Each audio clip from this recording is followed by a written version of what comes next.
بسم الله والصلاة والسلام عليك يا رسول الله. مرحبا بكم في فيديو جديد من مطبخ سارة. جبت لكم اليوم وصفة تاع سندويتشات يعني بلحم الخروف. طبعا اذا بقى لك لحم العيد راح تقدري تجربيهم لوليداتك. يجي بنين البنات يسخف اللحم طايب يعني تقريبا طريقة الشاورما. تجي طايب زبدة في المقلاة مع يعني بواحد التتبيلة تخليه يجي طري طري يسخف البنات مع البصل يعني ومع فريت ثاني، وتديري لهم سندويتشات من اروع ما يكون. قبل ما نروحوا للوصفه البنات ما تنساوش تضغطوا لي على زر اللايك باش يطلع الفيديو، وشاركوا الفيديو مع احبابكم لتعم الفائده.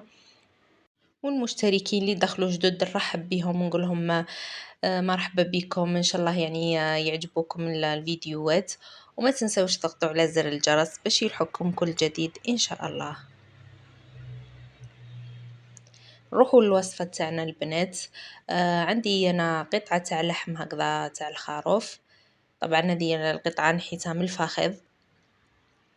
قطعيها هكذا شرائح يكونوا طوال هكذا بالطول. دوك يعني نوري لكم كيفاش الحجم تاع الشريحه. مع الاول قطعيهم هكذا شرائح كبار رقيق هكذا، ومن بعد زيدي قطعيهم بالطول بهذه الطريقه. شوفوا البنات يجي هكذا بهذا الحجم.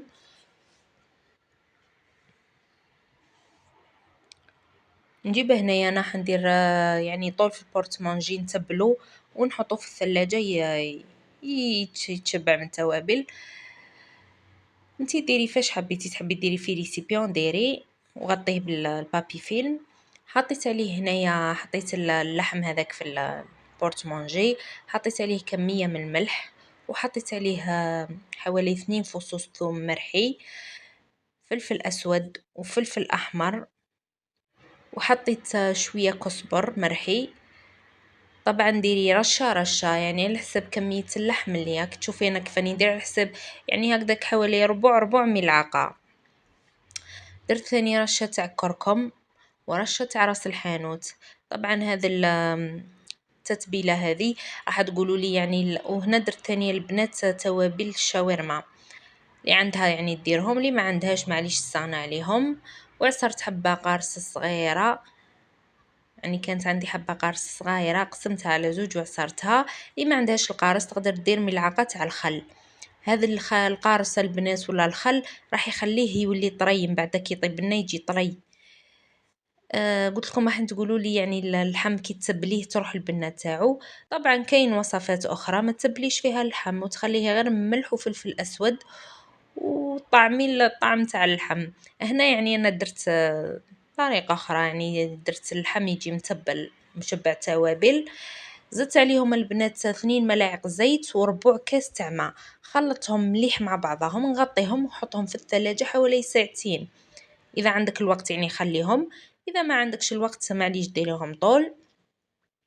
حطيت بعد ساعتين هكذاك حطيت كميه من الزيت في المقله، تكون مقله شوي ثقيله، من الاحسن تكون ثقيله يعني باش ما يطيب لك يحمر لكش ثمثم ويبقى من داخل ني.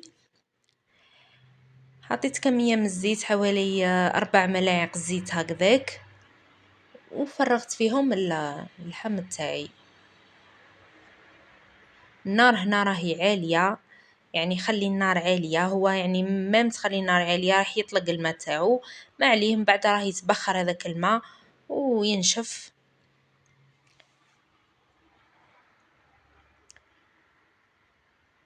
خليها البنات ما تغطيه ما والو، خليوه يتقلى هنا شويه على نار عاليه.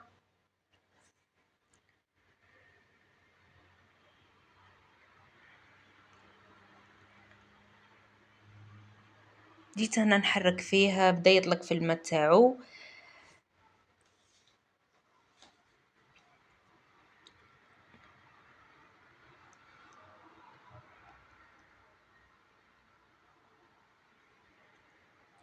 وكذا الماء كامل البنات راح يتبخر، ما تخافوش مش حيجينا ناشف ولا يجي طري، راني قلت لكم يجي طري زبده، يعني ما خاطرك تشبع من التوابل، وكي درنا له ثاني عصير الليمون يخليه يعني يجي طري.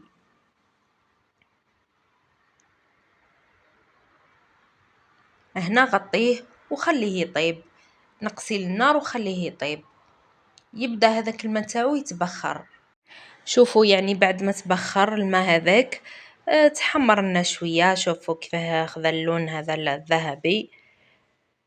نكون قطعت حبة بصل يعني تكون شوية كبيرة في الحجم، نقطعها شرائح بهذا الشكل ونحطها على اللحم.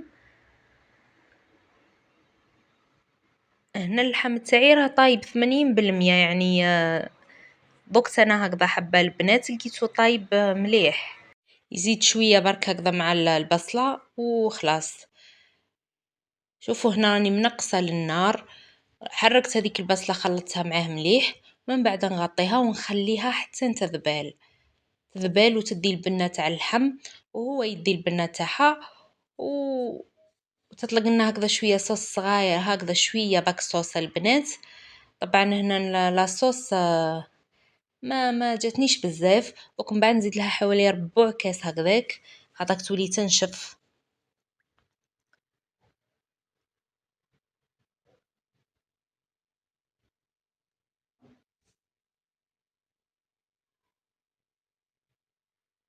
هنا راني وريت لكم طايب يعني البنات تضغط عليه يطري طايب لاباس عليه.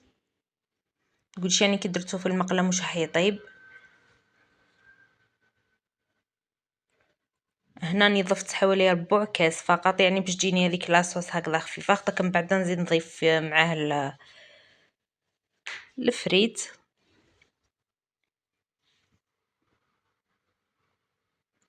وهنا هاو جد معايا البنات وخلاص نحيته من فوق الغاز يعني مباشره. نحط عليه كميه من اللي فريت، تحبي تحطي حبه تحبي تحطي الزوج يعني كيما تحبي على حسابتي واش حابه ديري.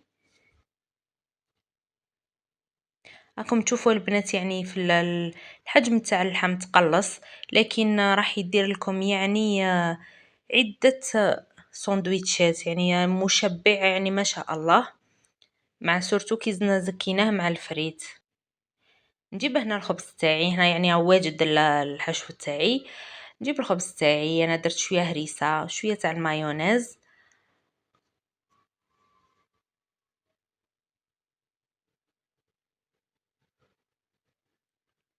ومن بعد نحط الحشو تاعي هذاك. جي البنات بنين يسخف، يعني نتمنى تجربوا الوصفه وتذوقوا يعني البنه هذه.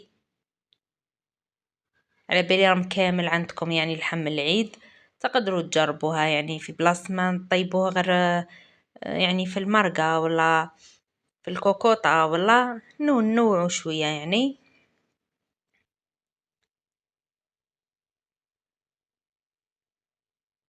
نزيد نزينو هنا ثاني من الفوق بشوية مايونيز.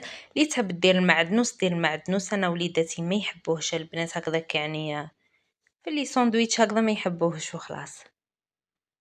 شوفوا كيفاه يجي الله الله يجي معسل، البنة يعني تهدر وحدها. نتمنى يكون عجبكم الفيديو، ما بقى لي نقول لكم في امان الله وحفظه. سلام.